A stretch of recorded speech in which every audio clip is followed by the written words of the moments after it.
Bienvenidos a Dándole Vueltas, son las 10 de la noche con 4 minutos. Y hoy, como todo miércoles, vamos a hablar acerca de lo extraño, muy extraño. Y para eso estamos con Mario Segarra. ¿Cómo estás? ¿Qué tal? ¿Cómo estás, Alan?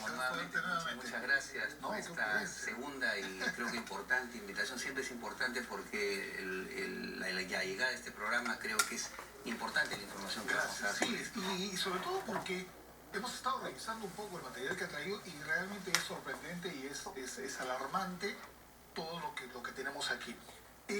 Básicamente hoy vamos a hablar acerca de la llegada de platillos voladores a la Tierra. Así es.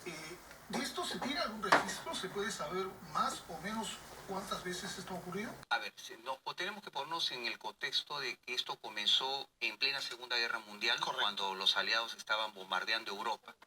Hubo avistamientos extraños de objetos por parte de todos los involucrados en la contienda, alemanes. Hablas de Europa. Europa, alemanes, americanos, italianos. Entre el 39 y 45. Exacto, y sobre todo los británicos y rusos. Entonces, todos ellos observaban objetos extraños.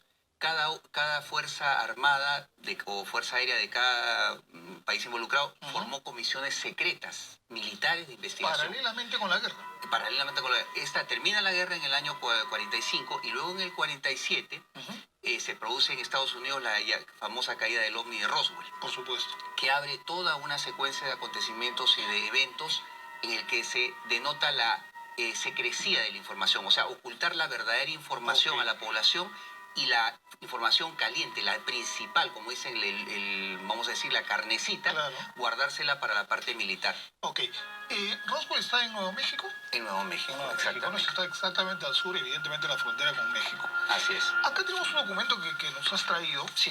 Y que lo que se ve aquí, si la cámara me puede ayudar, por favor, es básicamente que el Departamento de la Fuerza Aérea de los Estados Unidos le dice a través de este parte, ¿no? Es un documento fechado el 15 de febrero de 1949, está aquí. Exacto. ¿No? Son unos requerimientos de inteligencia aérea, ¿no? Memorando número 4. Del Comando General de la Fuerza Aérea Norteamericano.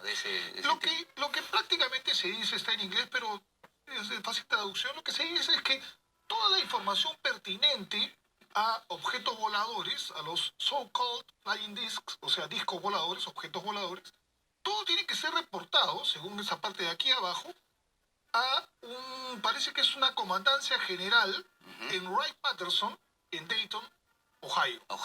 O sea que le están diciendo en estas dos hojas prácticamente a todas las embajadas y a todas las dependencias norteamericanas que cuando haya avistamientos, cuando haya caídas de objetos voladores, se reporte aquí. Así es. Ahora, la pregunta es obvia. ¿Por qué yo voy a decirle a todas mis embajadas y a todos los institutos armados, reporten ustedes a Wright-Patterson en Ohio si no existen los objetos voladores? Lógico, y justamente ese es el contexto, porque en el año 49 oficialmente este es un documento de primicia nacional y mundial para tu programa. Gracias. Porque es la primera vez que este especie de manual secreto se está mostrando en público. ¿Por qué? Porque este manual secreto, el 17 de febrero del 49, en plena vigencia, había un comité, público de la Fuerza Aérea Norteamericana, que era el Proyecto Grach. Este Proyecto Grach tenía como objetivo criticar todos los avistamientos ovnis enEstados Unidos, es decir, no existen. No existen, y los que hablan de esto son personas con graves problemas mentales o alucinaciones psiquiátricas. Sin embargo, en ese mismo contexto, ellos estaban elaborando este documento en forma secreta. Y lo interesante es que todo era derivado a base de Wright-Patterson, donde dicen que se estrelló y dicen que fue llevado el ovni de Roswell con sus ocupantes y otros casos caídos en Nuevo México, en Aztec, en otras zonas de Estados Unidos. Ohio creo que está al norte, ¿no? Al norte, sí, de Estados Unidos. O sea que ahí debe haber un cuartel general aéreo de algo, ¿no? Sí. Porque ahí dice COMGENAMC. O sea, son códigos probablemente parece algo así como comandancia general de algo. Algo así, por el estilo, ¿no? Claro, y esto dice... Si alguien lo sabe, nos lo puede pasar... se dice que ahí existía un hangar secreto, el llamado hangar número 4, donde fue el primer lugar secreto donde se llevaron todos los objetos voladores no identificados, los cuerpos extraterrestres de Roswell, donde dicen que después ya con los años que pasan, se deriva todo esto al desierto de Nevada, en la famosa Área 51, que es el lugar más secreto de la Tierra actualmente, donde dicen que son 50 pisos bajo tierra. 50 pisos. Y donde, según los testigos que han hablado de esto, y donde dicen que están guardados todos los objetos voladores caídos, que han caído en los Estados Unidos o en cualquier parte del mundo. Exacto. Y que se han como que recuperado y se han puesto allí. Y me imagino que les estudiarán. Sí. Hay un caso muy extraño de un agricultor brasileño, Antonio Villas Boas, que en la década del 57 o 58 tuvo un encuentro cercano con seres en la zona, digamos, una zona muy alejada del Mato Grosso brasileño. Ahora se ha sabido de que este señor fue llevado por americanos a un lugar muy secreto. Dice, te vamos a llegar a un lugar secreto donde vas a ver varios discos estrellados. Nos vas a mostrar cuál de ellos era el más parecido a lo que tuviste en Brasil. Eso se sabe actualmente. ¿Y este señor Villas Boas vive? No, ya falleció. ¿Pero dejó algún documento de este...? Dejó testimonio, o en ese tiempo hubo ufólogos brasileños muy prestigiosos como Olavo Fontes, que estudiaron este caso en forma muy científica. ¿Ya? Le hicieron hipnosis regresiva al señor, le hicieron detección de mentiras para ver si, para saber si estaba mintiendo, y efectivamente pasó todas las pruebas. ¿Y tú crees que lo llevaron a esta Área 51? Hay registros, digamos, familiares, dicen que estuvo ausente varios días de Brasil, fue llevado a los Estados Unidos y regresó. Como no se sabe a qué sitio exactamente. No se sabe a qué sitio exactamente, probablemente al Área 51. Ok, o sea, lo que querían era... Lo que has visto, dinos si está aquí. Exacto. Entre lo que tenemos. Para hacer comparaciones. Y ojo, que una de las cosas que también tiene este manual, que se lee en hojas posteriores, porque es un manual de 7 hojas, se dice, en la parte final, se tomarán huellas del objeto si el objeto ha descendido. Pero como dicen, si en el 49 ellos no creían en los platillos voladores, ¿por qué dicen tomar huellas y compararlas con otras? Claro. Eso es lo extraño. No tiene sentido, ¿no? Así es. Ahora, este es otro documento, creo que está traducido aquí, ¿no? Está traducido y ese es un caso real y de primicia. El documento original es este, bueno, es una copia, pero es el documento. Lo que dice es que la prensa local es de la Embajada de Estados Unidos en Lima. Así es. Fechado el 19 de julio del 66, ¿correcto? Así es, 66, el gobierno de Fernando Belaúnde Terry. Sí. Exactamente. La prensa local en esta fecha reportó que los habitantes del remoto distrito de Cayayuc, en el departamento de Cajamarca, el 9 de julio del 66, escucharon una explosión en el cielo y vieron un objeto llameante, no quemándose, desintegrándose en el aire. Varias piezas se partieron en varias direcciones. Una sola pieza fue localizada y medía 4.7 metros de largo y 2.7 metros de ancho. Así es. Aparentaba ser de un metal parecido al aluminio. En el costado externo parecía ser de color crema. Al parecer se veían unas letras. Dando rienda suelta a la especulación, el objeto podría ser de la NASA, pero sin confirmar. Así es. Se veían un lado circular con figuras como cuadrados y al parecer cubiertas de un material sintético parecido al nylon. De acuerdo con la prensa, el objeto ha sido enviado a la ciudad de Cajamarca y está en custodia de la Guardia Civil. Todo esto está en este documento de aquí, que es el documento, digamos, oficial. Yo estoy leyendo la traducción. La Oficina de Enlace de Defensa de la Embajada Norteamericana en Lima, USDAO, está en permanente contacto con la Fuerza Aérea Peruana en un esfuerzo porque ésta le dé mayores detalles del suceso. Y ahí viene lo interesante. La Embajada Norteamericana apreciará la guía para el seguimiento y el control de la información después de un año. Siracusa, ¿debe ser el apellido de la persona o una clave o una clave? Sabe Dios, ¿no? Y justamente se ve justamente que había una coordinación, y esa es justamente la continuación de ese documento del 49. O sea, si este documento existió, y con este documento de Cajamarca lo demostramos, por supuesto, de que sí había una coordinación entre la Fuerza Aérea Norteamericana situada en la Embajada Peruana en Lima, y gente de la Fuerza Aérea Peruana y de la Guardia Civil desde entonces, hoy Policía Nacional, para recuperar objetos y sobre todo trasladarlos a Estados Unidos. Claro, y las embajadas de todos los países, o sea, la Embajada Peruana en Colombia, hay agentes militares que hacen trabajos de inteligencia y viceversa. Todo en el mundo existe así. O sea que apenas se reportó esto, la autoridad peruana, me imagino que la policía, reporta a la Embajada Norteamericana, como se lo habían indicado en el año 49. Así es. 17 años después ocurre este suceso en Cajamarca y lo reportan evidentemente, ¿no? Aquí hay, Y hay otra parte donde se llevan el objeto, incluso con un costo de 2.200 soles, Aquí está, sí, sí. A ver, lo vamos a puedes leer. leerlo si deseas también. Este es otro documento, pero está ligado a lo mismo. A ver si se lo pueden ponchar, por favor. Que habla exactamente del mismo tema y dice que la embajada ha sido avisada por la Guardia Civil que más tarde transportará el fragmento espacial al aeropuerto de Chiclayo en el departamento de Lambayeque a un costo de 2.200 soles, $82 de entonces. El dólar estaba carísimo. Al parecer sí. Claro, año 66. Este es el 25 de julio, o sea, una semana después. Y que la Guardia Civil ha acordado transportar el fragmento hacia el territorio americano. Los planes de AIRA, no sé qué sea AIRA.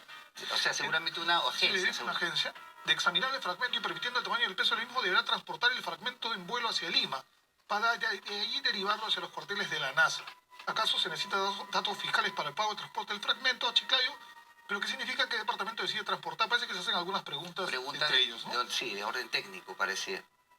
Y finalmente termina con que la Guardia Civil ha proporcionado a la Embajada norteamericana varias piezas pequeñas de este fragmento que coinciden con la descripción reportada.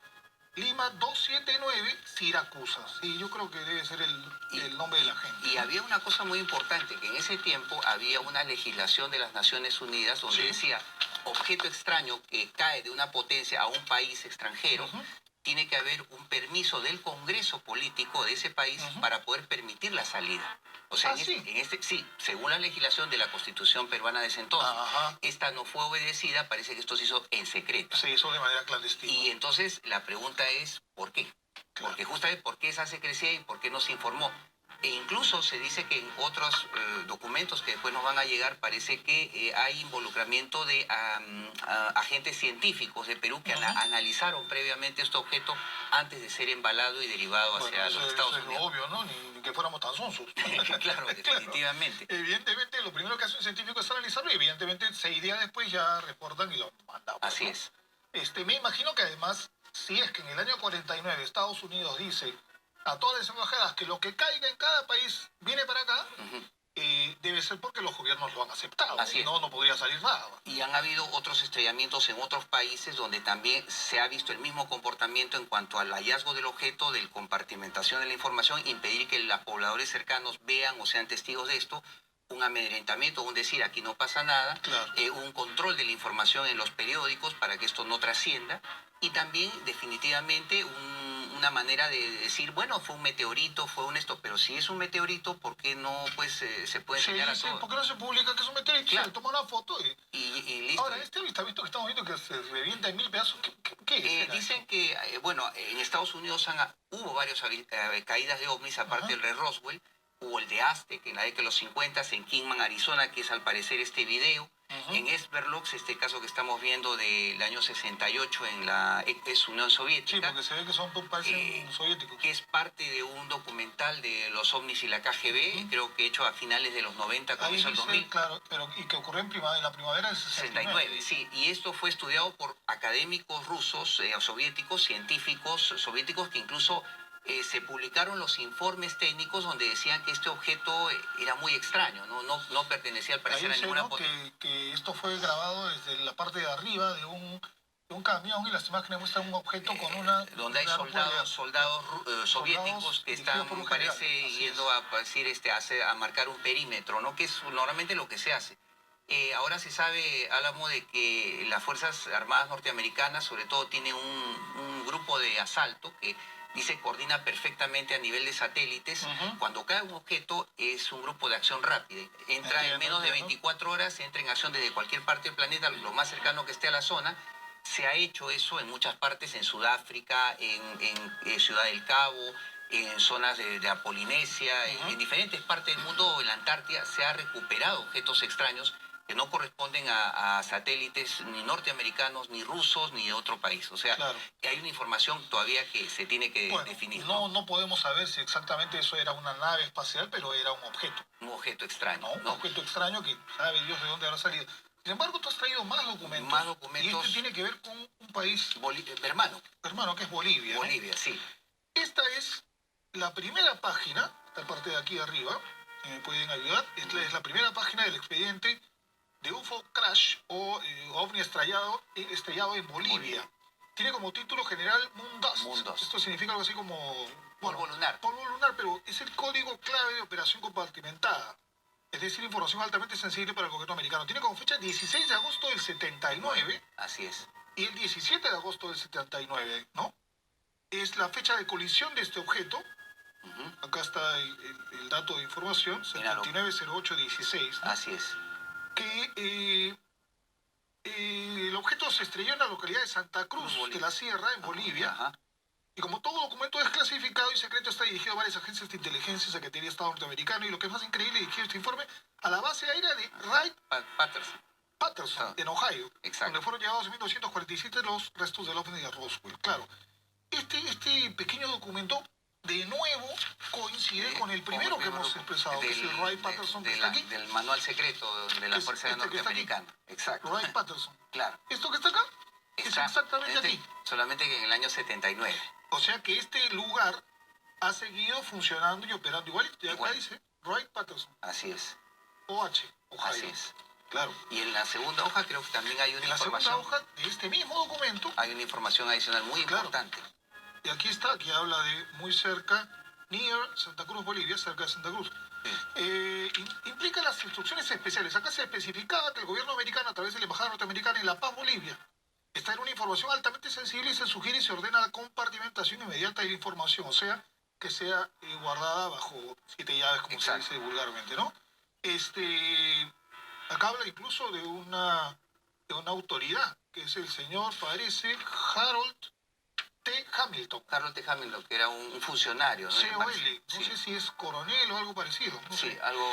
Este sumario dice que un reporte había sido recibido dentro de la embajada y reportado en un periódico de Santa Cruz de que un objeto volador no identificado cayó en una granja cerca de Santa Cruz, en Bolivia. O sea, salió en el periódico, pero no salieron los detalles que salieron después de este documento. Por supuesto, debe ser, ¿no? Y la parte final tú la puedes leer. Esto no es esto. No, es esto. Es eso. Es de esto mismo, que dice que en la tarde o atardecer del 16 de agosto la embajada recibió información de que un extraño objeto se encontrado en una granja cerca de Santa Cruz. La fuente estableció que el objeto tenía cerca de 70 centímetros de diámetro. Más o menos, sí.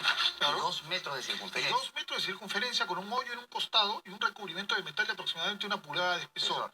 El objeto ha sido descrito como más de 3 veces el tamaño de una pelota de básquetbol. La fuente estableció que se ha obtenido un film del objeto, film que fue entregado en la Embajada de Estados Unidos el 17 de agosto del 79. Y esa es una constante que se da siempre. Fotografías y filmaciones eran derivadas a las embajadas norteamericanas en cada país. Claro. Donde hay casos de Uruguay, casos de Argentina, casos de Chile. Todo era coordinado con la embajada norteamericana. Claro. Y acá en Perú probablemente fue lo mismo.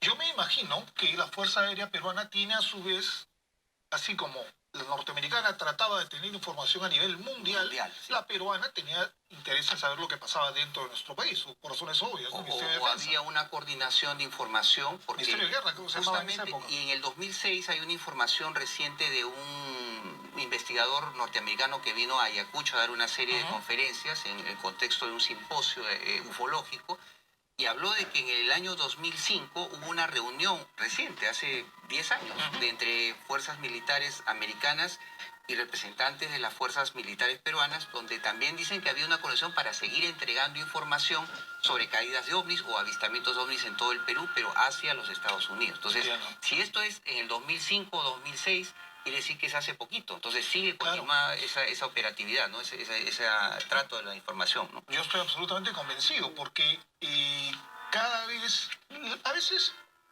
no sé si has reparado en esto, pero bueno, yo que trabajo en la televisión lo he pensado muchas veces. La televisión reporta mucho las cosas que ocurren en el mundo en general, las series de televisión, las telenovelas, las películas, y la cantidad de películas y la cantidad de series que tienen que ver con avistamientos, con gente de otros mundos, con las cosas inexplicables, es cada vez más grande. Te voy a decir por qué. No sé si la mayoría de la gente se acuerda de esa famosa película de Steven Spielberg, Encuentros cercanos del tercer tipo, Close Encounters of the Third King en inglés. Esta película dice que fue basada, o sea, el guión fue hecho por Spielberg y sus asesores, pero uno de los mayores, asesores de esta película fue el doctor Allen Hynek, que fue el asesor principal de la Fuerza Aérea Norteamericana para el proyecto Libro Azul, el proyecto principal de investigación pública de la Fuerza Norteamericana, que dijo al final que los ovnis eran simplemente producto de alucinaciones, cosa casi como el proyecto Grass, ¿no? ¿Qué pasó?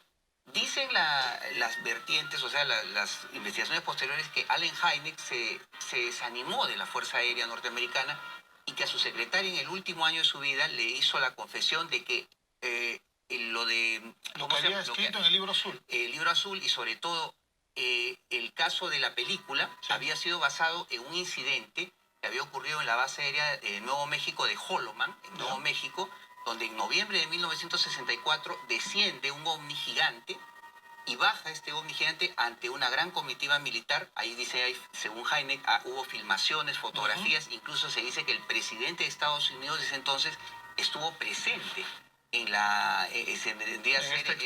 esta sería el presidente Johnson, que fue el que sucedió al fallecido asesinado Kennedy.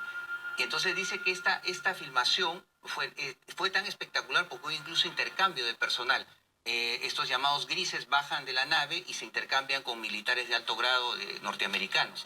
Dice que eso, se tomó el contexto de esa información y se desarrolló la película, solamente que en vez de hacerlo en una base militar, en Nuevo México se hizo en el cráter de un volcán apagado, en la famosa caldera o volcán del diablo, ¿no? Como se ve en la película. Ahora, esta película, si no me equivoco, es del 76, por ahí. 76, 77, sí. Claro. Entonces, claro, unos años después, me imagino que basado en el testimonio de esto, yo no recuerdo bien si es Spielberg el productor de la película. ¿Sí? Spielberg, el productor y el director de la película. Yo no sabía que era él, pero yo pensé que lo primero que había hecho era Tiburón. Y con el presupuesto de la película Tiburón, bueno, pudo hacer esta película, que en realidad lo que él quería hacer la primera película sobre ovnis. Entiendo. Porque acuérdate que su primera película, que se hizo en un rollo de 16 milímetros, era sobre avistamientos ovnis de unos niños. Ese es en su biografía cuenta él. Él cuenta eso. Y él, curiosamente, después sus películas ya termina, bueno, su épico con el E.T., el extraterrestre, que es más que nada un viaje simbólico. Es una alegoría, por supuesto. Una alegoría. Y que habla acerca del hecho del contacto, ¿no? Entre el ser humano y otras...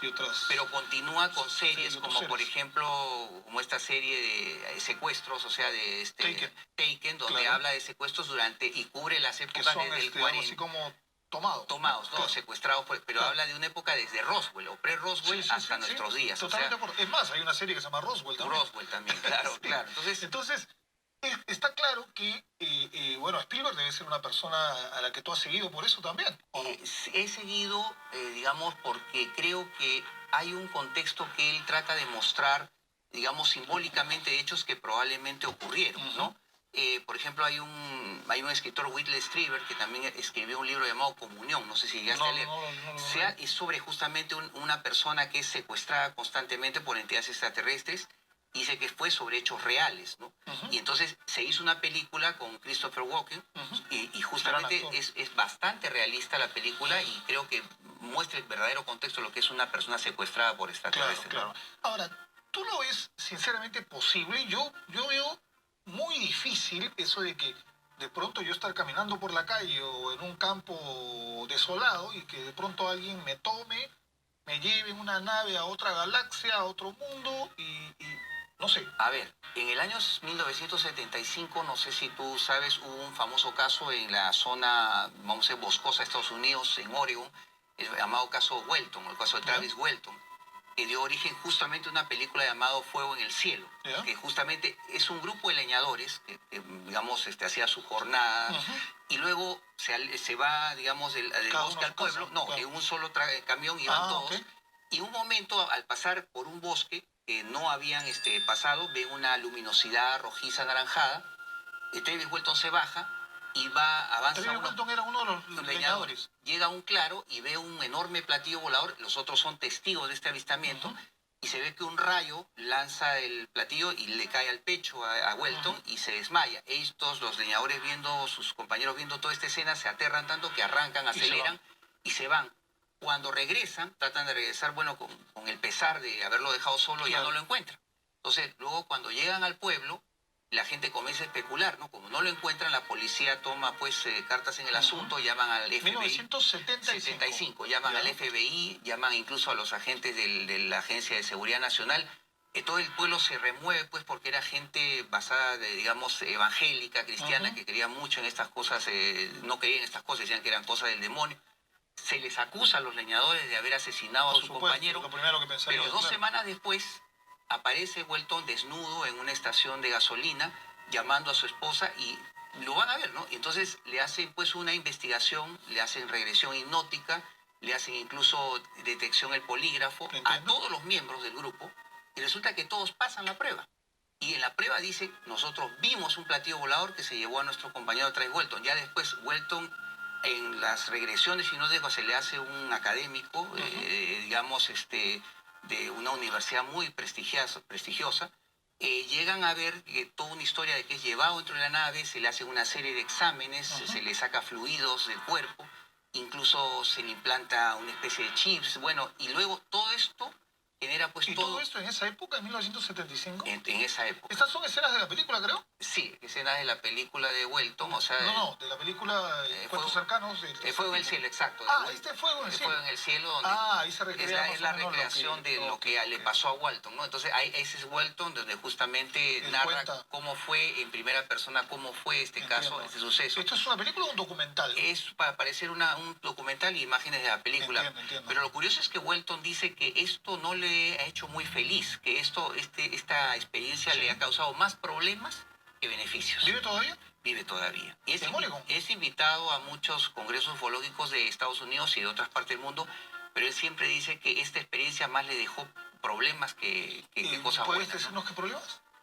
Problemas personales, se tuvo que divorciar de su esposa, porque era tanta la presión sobre él de que todo el mundo le decía mentiroso, a pesar de las pruebas que él aportó y las pruebas científicas que se analizaron. Incluso se halló radiactividad en la zona donde dicen que aterrizó esta nave, se halló incluso, dice, metales. Después dice que fueron ocultados por el gobierno americano. Entonces, definitivamente, pero fue el primer caso mediático de la historia de lo que se llama secuestros extraterrestres. Claro. Pero Welton, claro, debe haber escrito un libro, ¿no? Alguien lo habrá animado, supongo. Sí, claro, hizo un relato y en base a eso ese fue, digamos, el sheriff que tomó a su caso. Condado de Navajo. Claro, con el Navajo. Me está dando ganas de ir a Navajo un ratito a entrevistarlo al hombre. Sería bueno, ¿no? Sería interesante. Esos son los 6 leñadores. Entiendo. Pero creo que Welton es el de la izquierda arriba. Exacto, el de la izquierda parece, arriba. ¿no? Claro, entonces esos son los otros testigos que hasta ahora viven también, pero que curiosamente ya en los últimos años ya no han querido involucrarse en la parece un lugar bastante solitario, ¿no? Y es curiosamente que los mayores casos de avistamiento ocurren en lugares desolados, aislados, ¿no? Sí. Y eso ha ocurrido en todas partes. En Inglaterra, guardias británicos han visto ovnis en lugares y tripulantes en lugares desolados. Ahora, permíteme especular un poquito. Dime. Pareciera que le dispararan, no pareciera que lo tomara. Claro, o sea, parecía que... ¿Qué explicación le has dado tú? Me imagino que lo has analizado varias veces. Al parecer, mira, hay casos en los encuentros con humanoides en el que las personas, no es el único caso, yo te refiero a un caso en Finlandia en el año 73, donde 2 esquiadores estaban, pasando parte de un valle y ven también bajar una nave y ven bajar un ser con una especie de cajita, con una especie de linterna.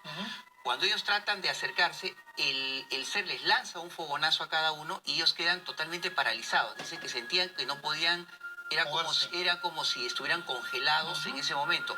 Luego les vino a los días una fiebre altísima, les vino una postración, una especie de depresión, y que tuvieron incluso la sangre, digamos, cuando tomaron muestras, la sangre había adquirido un color medio negruzco. Entiendo. Incluso la orina tenía un color marrón oscuro. Es decir que, según lo que me cuentas, tú me corregirás, pareciera que los habían congelado para que esta persona, este ser, este ente, no sea atacado por ellos. Algo así. Incluso dicen y les había creado, me imagino que problemas en la sangre y el rayo de luz al parecer tenía un efecto, digamos, paralizante. Incluso con radiactividad. Y hay otros casos también que involucran a otras personas que han tenido estos encuentros cercanos en el que también la radiactividad se hace presente, ¿no? Esta luz, o sea, viene a ser una especie de ondas de alta frecuencia que genera un campo radiactivo de grado moderado. Un corte y seguimos con el tema porque me parece muy interesante, y todavía hay un par de documentos más que vamos a revisar, y además un avistamiento o una caída de un ovni en Canadá, si no me equivoco. En Canadá, sí, exactamente. Vamos a la pausa y venimos inmediatamente aquí a Dándole Vueltas, y tenemos hoy a Mario Segarra con nosotros. Ya venimos.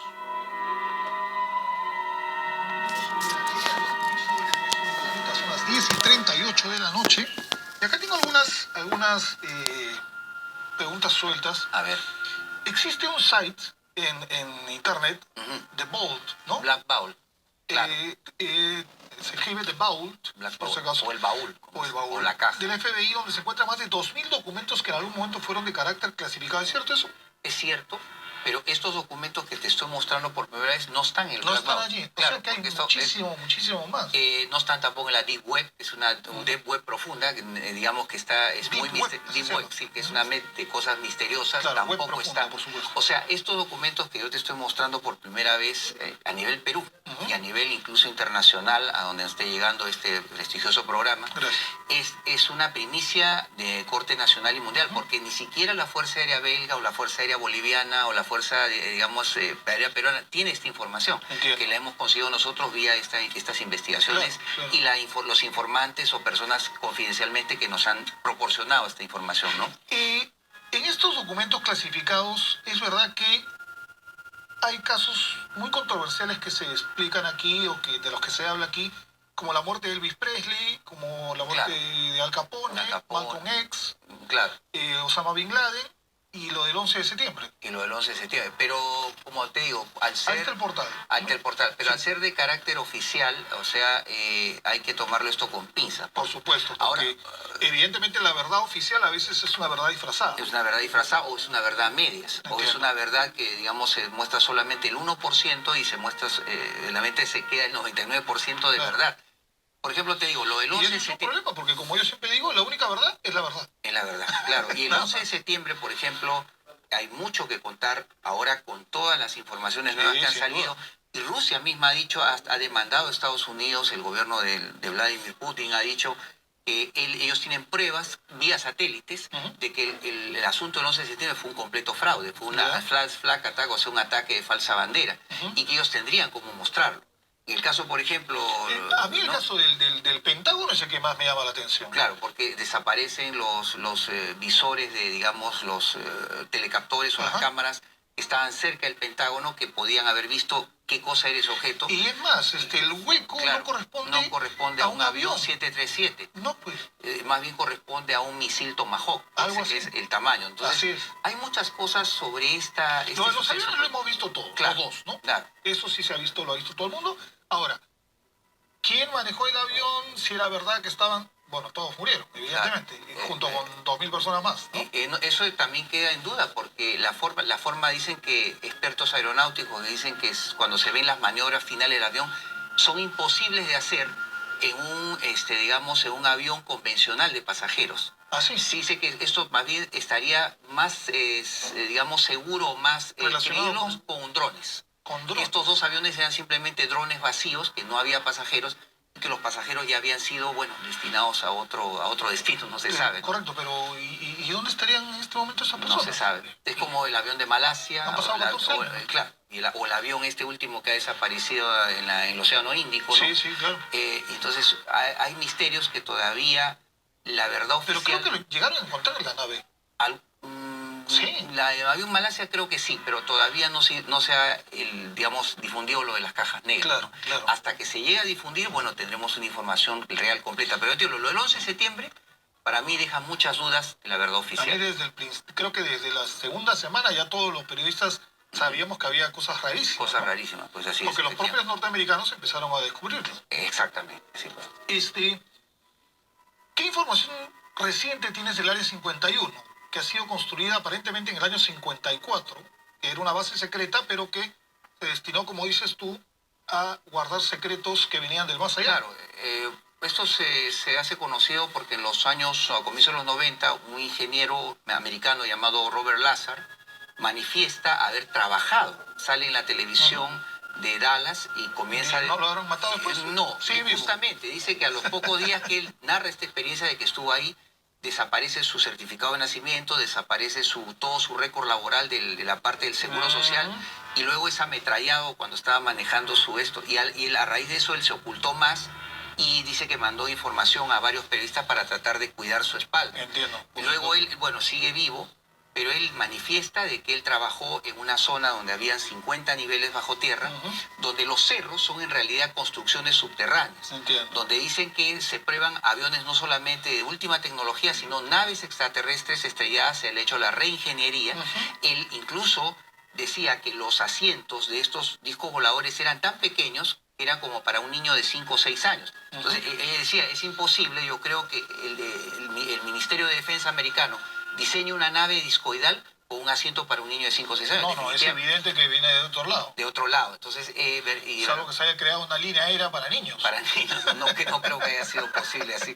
Pero como te digo, es un testimonio más de mucha gente científica, sobre todo científicos, que ha manifestado que el gobierno americano oculta mucha información sobre lugares secretos donde se guarda información clasificada. Y Rusia también la tiene. ¿Eh? ¿Y se sabe exactamente dónde está el Área 51?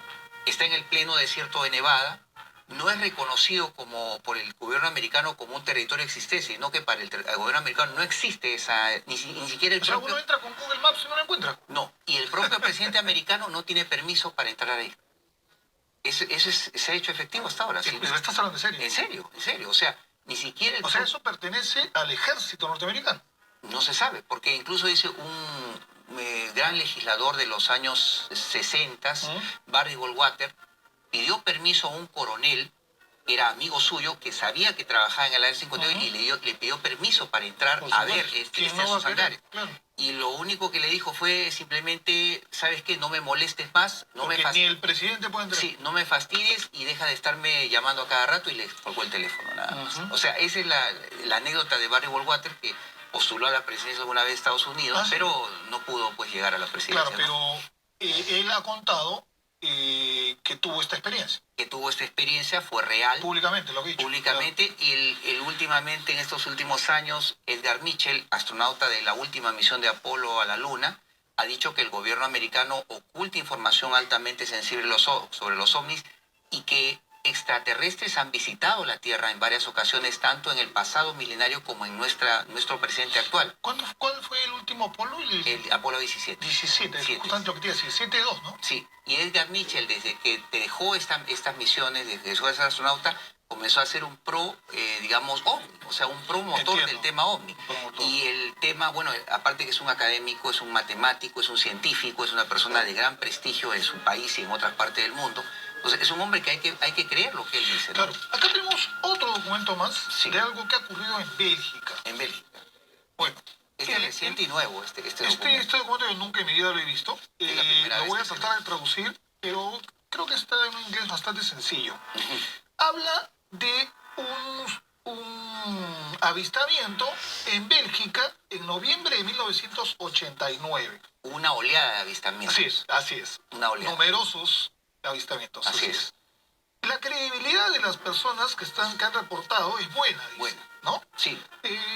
Y menciona aquí que una de las fuentes cita al señor Leon Brennig, un hombre de 43 años en el año 89, hace 26 años, debe tener 69 en este momento si es que vive, profesor de la Universidad de Bruselas, prominente, en el campo de estadística y física. O sea, es un científico. Un buen estilo A1. Él dice haber tomado fotos de un fenómeno que han sido descubiertas, que todavía, que dice, which are still being developed. O sea, que no han sido descubiertas por la sociedad belga, ¿no? A pesar de que son de buena calidad, dice, ¿no? Así es. Pero esta es la parte más interesante de toda, la que está señalada aquí.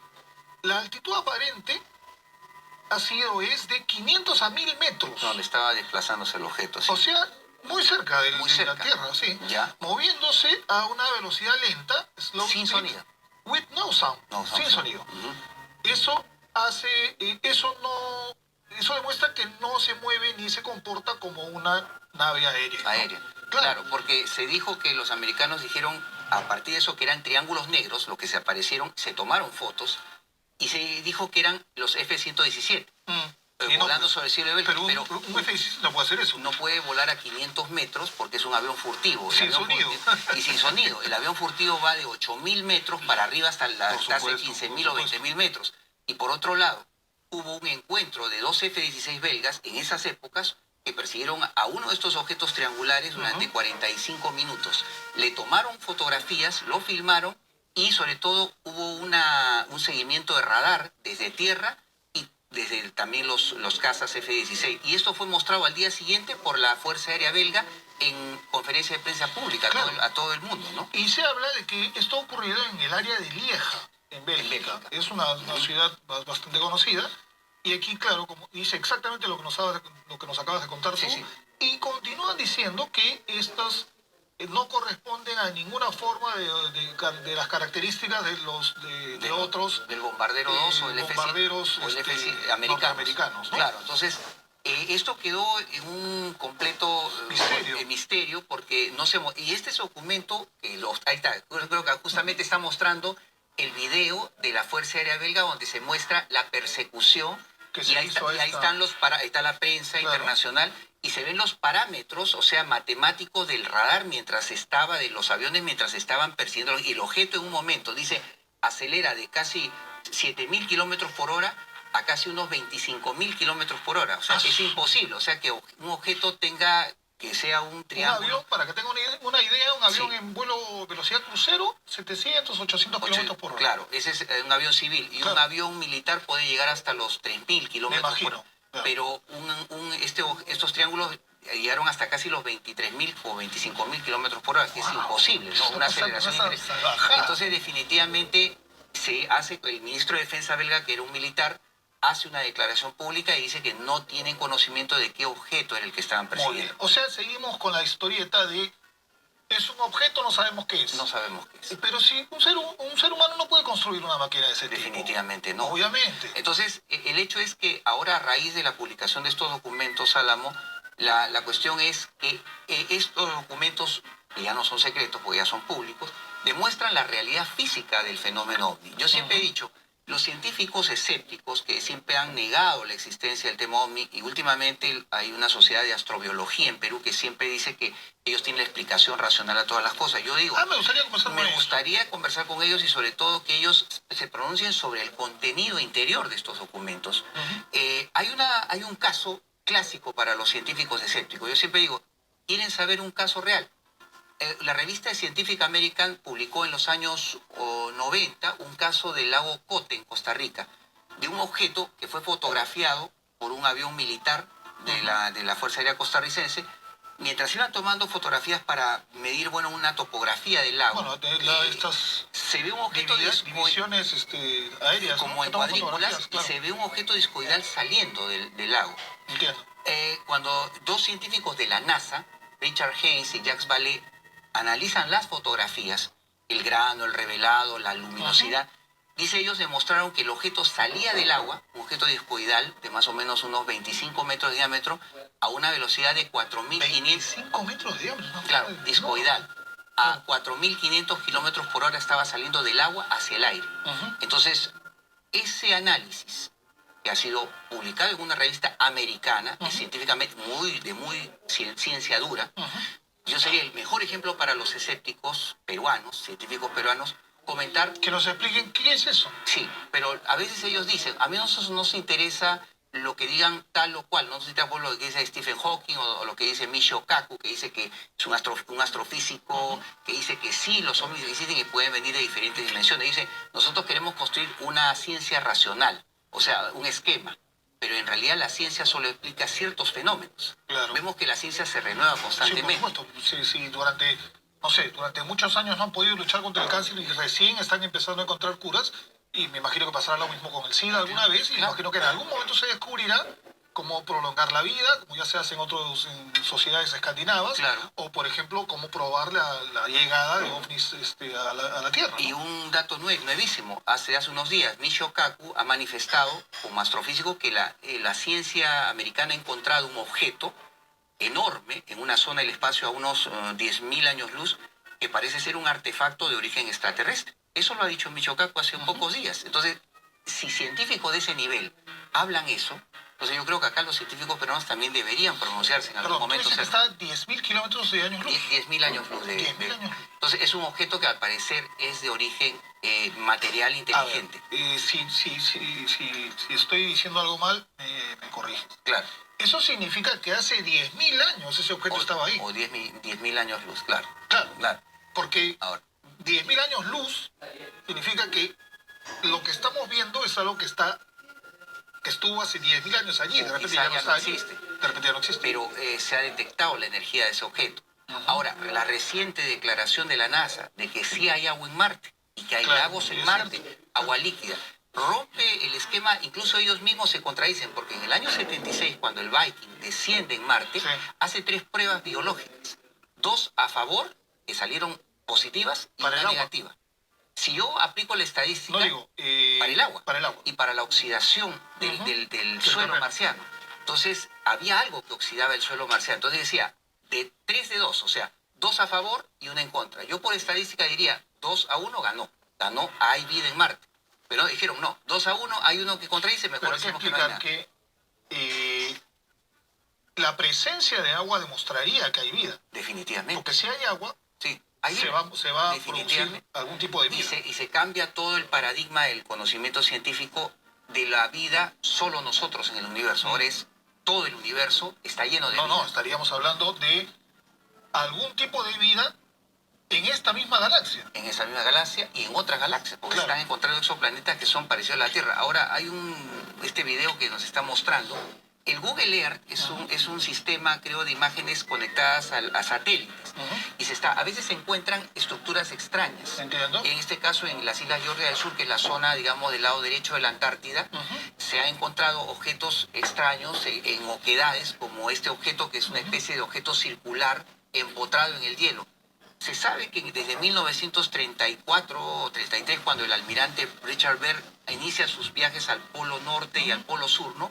Que es una especie de conquista del polo por los militares norteamericanos, dice que se avistaron muchos casos de avistamientos ovnis submarinos, cerca y en la Antártida y en el Polo Norte. O sea, debajo del hielo. Debajo del hielo. Entonces, al parecer, se habla de que el interés militar de los Estados Unidos era porque justamente tomar posesión de estos terrenos para tener acceso, Para poder descubrir y estudiar. de dónde venían estos objetos submarinos no identificados de esa zona, ¿no? Claro, claro. Me imagino que el satélite es una fuente de información pues enorme, ¿no? Enorme, claro. Pero por lo que se ve, parece una nave que está dentro de un iceberg. De iceberg, claro. Claro, y eso está pues claro, totalmente al sur de la Argentina y Chile, ¿no? Así es. Y hay otros lugares Hacia donde se Sudáfrica, más hacia bien. Sudáfrica, claro. Claro. Y se ha descubierto cosas donde se ven muchas cosas importantes, extrañas, pero que tienen que ser materia de un estudio científico más adelante, Claro, ¿no? claro. Bueno, acá hay otras preguntas que tengo para ti.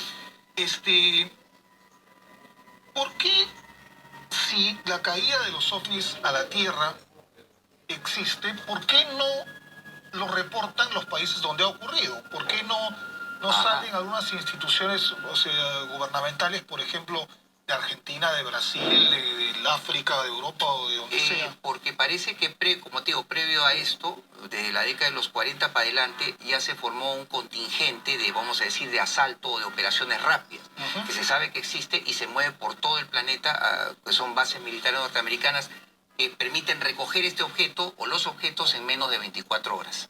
Y se sabe que ellos borran las huellas. El caso Roswell fue el más emblemático. Se borraron huellas, incluso se sacó tierra de toda la zona quemada, de más o menos 3 kilómetros de ancho.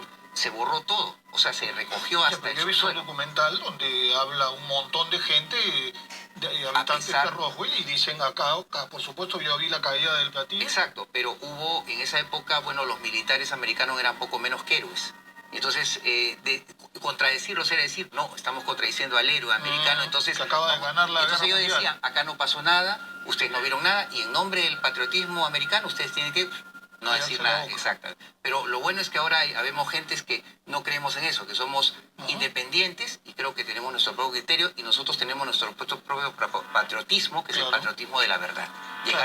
Y esto es una manera de llegar a la verdad. Claro, y me imagino que cuando han ocurrido estas charlas y estas convenciones de las que habla Anthony Cho y de las que habla Sixto Paz, Así ¿has es. acudido tú alguna vez a alguna de ellas? Claro, sí, a muchas de ellas A muchas. y hemos compartido información. Bueno, el oficial Oscar Santamaría también. También, de la claro, Fuerza Aérea, que es claro. el caso ya emblemático. Claro. Yo, como te digo, yo creo que a partir de esta información, otras que van a seguir saliendo, Álamo, Yo creo que vamos a poner el contexto exacto de cómo está el tema OVNI a nivel de la ciencia, a nivel de la política, a nivel de los Pero cuando ha militares. sido alguna de estas convenciones, ¿han llegado a conclusiones, han llegado a cosas concretas o simplemente a recoger testimonios y punto? No, se recoge testimonios y sobre todo se hace un análisis en el tiempo.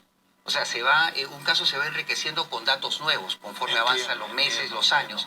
Y al final se arma el rompecabezas. Con esto hemos armado el rompecabezas de cómo la influencia Perdón, eso norteamericana... parece una galletita china. Sí, parece, pero eso uno de los Suerte. tantos videos de YouTube que sale diciendo de ovnis que han caído. Es posible que sí, pero hay que confirmarlo con documentación como la que te he enseñado Claro, acá. claro, porque me imagino que esa es la base. O sea, uno, si uno está pensando solamente en un testimonio, Claro. yo puedo contarte lo que me pasó cuando tenía 8 años, cuando estaba Sí. encima del cielo errante a una nave, pero Es eso, probable que ¿quién sí. me va a contar? ¿Quién me lo va a creer? Van a pensar Claro. que estoy alucinando. No, todo es creíble. Lo que pasa es que, como te digo, hay formas de dilucidar si un testimonio es inventado o no, ¿no? Claro, pero me imagino estos videos se analizan, se Sí, sí. estudian, se chequean. Hay muchos que se descartan y otros que se quedan con un 50-50, un 60-40. Pero como te digo, la veracidad de un caso se va probando con el tiempo. Y el tiempo está a favor de nosotros, ¿no? Muy bien. Entonces, bueno, quería más bien invitar a ¿Cómo toda no? la gente a mi próxima conferencia del 14 de noviembre en San Borja, Urbanización Juan 23, Manzana B, lote 20. Todos pueden llamar al teléfono 991-267992 el 14 de noviembre. Sí, el 991-267992. Vamos a dar una conferencia. Pueden llamar a este celular. La conferencia se va a llamar Contactos extraterrestres en el Perú, últimos testimonios y nuevos casos. Perfecto. Que vaya muy bien y ya estaremos informándolo también. Igualmente. Un gusto, Mario. Muchísimas Nos vemos gracias. pronto, con más Claro, casos también. gracias. Muchas gracias, señores. Nos vemos mañana aquí en Dándole Vueltas. Chao. Muchas gracias.